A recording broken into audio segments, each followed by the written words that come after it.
salah satu indikasi bahwa itu hadis palsu itu biasanya itu kalau ngobrol pahala itu besar-besaran. Oh, ya biar wow gitu. Kalau nggak percaya, baca kitab Ibnu Hajar tentang Tabyinul Ajab tentang Rajab itu.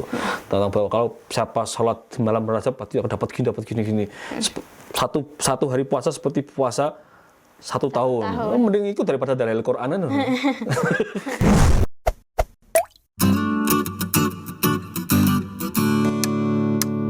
Nah, saya sempat sering banget lihat mengenai broadcast di WA.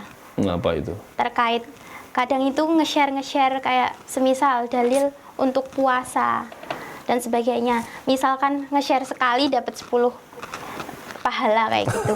Itu tanggapannya Kang Tajud sendiri gimana? Kalau yang saya tahu, yang saya baca di beberapa literatur kitab hadis itu, salah satu ini contoh sampel ya. Salah satu indikasi bahwa itu hadis palsu itu biasanya itu kalau ngobrol pahala itu besar-besaran. Oh, ya biar wow gitu. Kalau nggak percaya, baca kitab Ibnu Hajar tentang Tabyinul Ajab tentang Rajab itu. Tentang bahwa kalau siapa sholat di malam Rajab pasti akan dapat gini. Satu hari puasa seperti puasa satu tahun. Mending ikut daripada dalil Qur'anan. Mesti kene dalil les magep-magep ono satu hari satu tahun. Enak men itu. Berarti tolong dino kalau wis khataman dalil khairat itu. Itu biasanya kalau yang indikasi ya, di antara indikasi bahwa hadis itu palsu adalah suka mengobrol janji pahala, suka menakuti dengan cara yang lebih ekstrim. Itu di antara faktornya juga itu. Meskipun tidak semuanya. Rasul dengan hadis terkadang juga mengobrol pahala. Bahkan Quran pun Allah juga mengobrol pahala bagi orang yang bersedekah itu yang sampai 700 kali lipat dan seterusnya itu. Tapi kemudian ulama berikhtiar membuat indikasi kenapa sih kok bohong, selain dari jalur sanadnya yang tidak kuat, yang palsu, juga indikasi konteks matanya, redaksinya hadis itu cenderung bombastis itu. Nah, sama dengan informasi yang ada. Kamu dapat informasi barang siapa yang mau men-share itu dapat gini, yang tidak nanti dapat ancaman gini, HP ini rusak tapi udahlah biarin. Nah, orang promosi, orang jualan itu sales itu yang jualan itu. Tapi pada prinsipnya memang terkadang ada satu hal yang memang menjadi dorongan orang untuk suka share. Terutama yang biasanya kontennya berbau agama. Contohnya balihu ani walau ayah. Kemudian sedikit-sedikit yang berbau agama di-share. Sisi yang lainnya memang benar, itu dalam konteks koridor saling menasihati, saling berwasiat kebaikan ya. Tapi sisi yang lainnya ketika itu hanya sekedar seperti itu, maka akhirnya meaningless. Kontennya kemudian tidak bermakna. Kenapa? Karena tidak dibarengi dengan kualitas orang yang menge-share itu. Kualitas informasinya juga. Kualitas informannya juga ya. Informasinya bagus, tapi kalau kualitas informannya nggak bagus, siapa mau percaya? Kan gitu masalahnya. Nah, ini berita temanmu. Masalah contoh gini, kamu tahu temanmu itu karakternya tahu sekali, sama sekarang udah alumni di pondok masalah. Tahu sekali karakternya orang ini, sukanya itu celotehan, perilakunya gitu-gitu aja lah.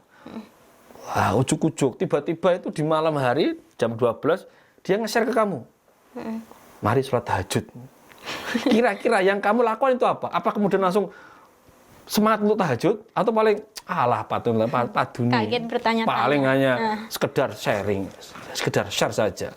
Ini menunjukkan bahwa informasi itu yang sebermanfaat apapun, yang bahkan itu mungkin informasi yang bagus apapun itu, tapi ketika proses informannya menyampaikan itu adalah dengan kualitas yang tidak bagus, khawatirnya akan sia-sia juga.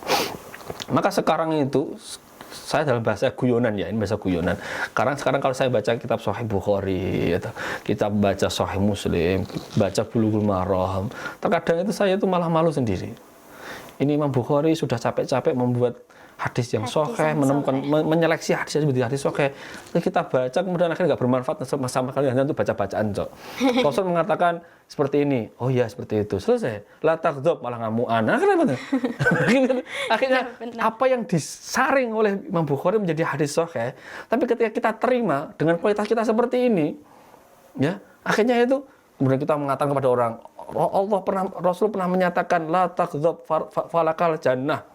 Jangan marah bagimu surga. Tapi si ngomong ngamuk-ngamuk.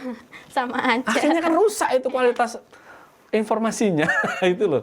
Jadi kita simpel aja, kalau itu terlalu bombastis, lah udahlah, ya anggap aja terima kasih sudah dinasihati. Tapi jangan ikut-ikutan gila kemudian misal karena janganlah. Bedakan antara la yastawil ladzina ya'lamun wal ladzina la ya'lamun. Jelas beda lah orang yang tahu dengan orang yang tidak tahu. Jangan menambah-nambahi. Ya tadi khawatirnya kita punya daya filter yang baik, tapi belum tentu teman-teman kita punya daya filter yang sama dengan kita. Itu yang perlu diantisipasi. Maka bagi kita ya saling berwasiat dalam artian hati-hati loh, ini informasi juga masih rawan antara benar dan tidaknya. Maka kita harus selektif dan ya selektif, ya verifikatif, apapun istilahnya itulah.